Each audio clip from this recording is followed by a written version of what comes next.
Behind me is the Fat Pants boulder, and the Fat Pants boulder is pretty darn cool. You start, it's a V7. You start on this really nice ledge. This is that real good jog that you start on. You activate a heel toe cam right here. You toss the right hand to this good side pole. The right hand goes to this really good side pole, which is excellent once you're in the side pole position. Left hand bump in. You get this surprisingly good sharp rail for your left hand to bump up onto, and it's really good. And then you go to this crimp over here, which is a bit of a blind throw, but it's not too bad. Over here is the crimp that is kind of like a blind throw for you to hold on to. And then from here, your heel. From the heel, you bump your left hand to this sloper. The left hand sloper right here is actually not that great, honestly speaking. It's pretty bad. And then I like to bump it one more time to this ledge.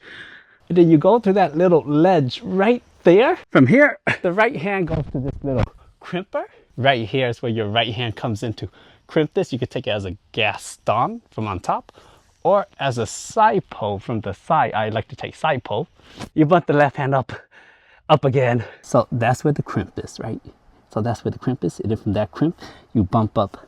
Well, I bump up to like right here, this little pinch, which is not that great. And then from here, I bump it up one more time onto this little pole right here, which I don't think anyone has used because it's like no chalk, but it's kind of like a little side pole. It's not that great. And then you bump it up again to right here of like kind of like a sloper dish. It's kind of juggy, but and it's not that great, honestly, but it still works pretty well. Right hand up to this crimp, and then right here's the next crimp, which is, let me tell you, not that great, honestly speaking. It's like kind of 10-15 millimeters. And then after that, you get this bump to this real total jugger right at the top, and then you top out. Now, when doing this boulder, I did face quite a few challenges. The first one, I could not for the life of me find this goddamn boulder. Most people come from this nice trail right here that you obviously, this nice obvious trail. And real quick, let me just show you where I'm at. I'm basically on top of the world right now. So I started basically all the way down there past the tree line, like 10,000 feet below where I'm at right now. And again, I am basically on top of the mountain, but most people come from over here, and then the boulder is basically right there. Let me show you the boulder. Right here's the boulder. I, for some odd dumb reason, came from all the way down there through all that thick foliage. Let me give you a better look. I came all the way down there through the thick foliage with my 4 pads. So due to carrying 4 pads and having bad approach beta, I was already pretty tired when I got to this boulder. So my original beta went something like, I would climb the middle, well, the bottom part, and then I'll get to the side pole. And then from the side pole, I elected to huck straight for this lip. However, something did happen.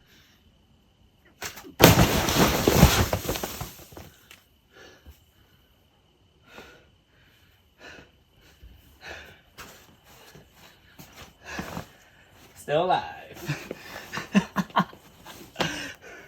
Let me just dramatically reenact what happened. I went for this. My right hand came loose. And then something happened. And then I think I feel like, oh no, my Jesus, my Lord and Savior. And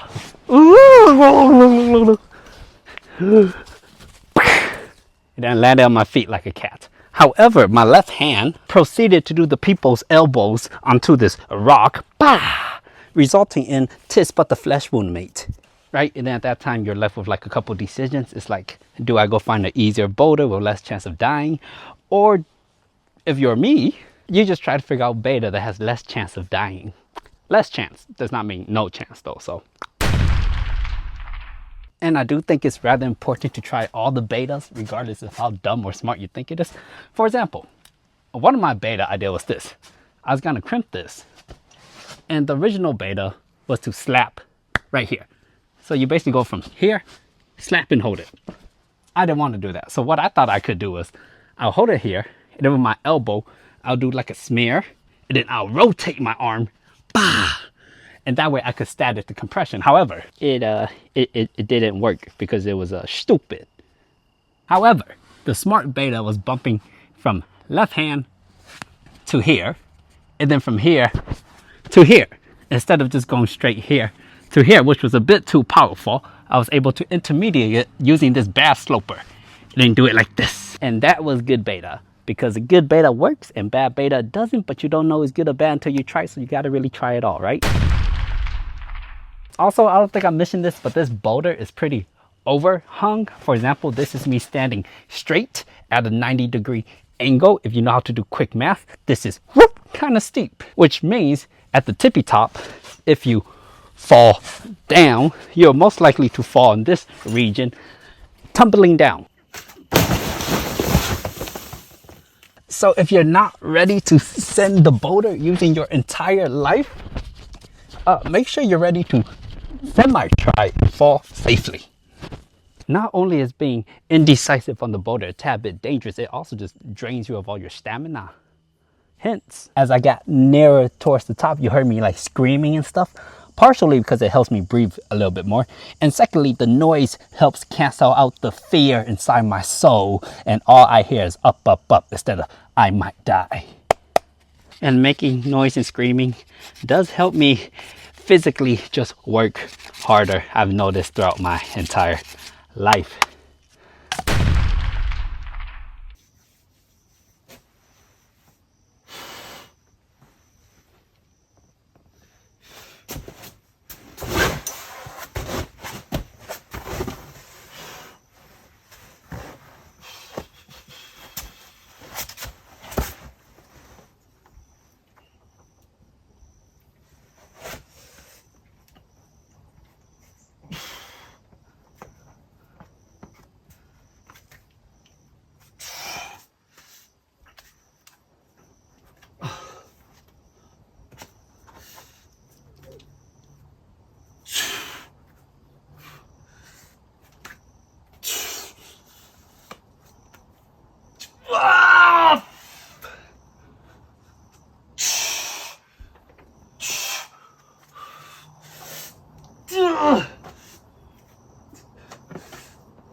Nice.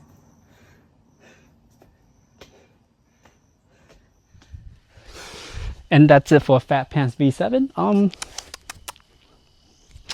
Thanks for watching. I'll see you next time, partner.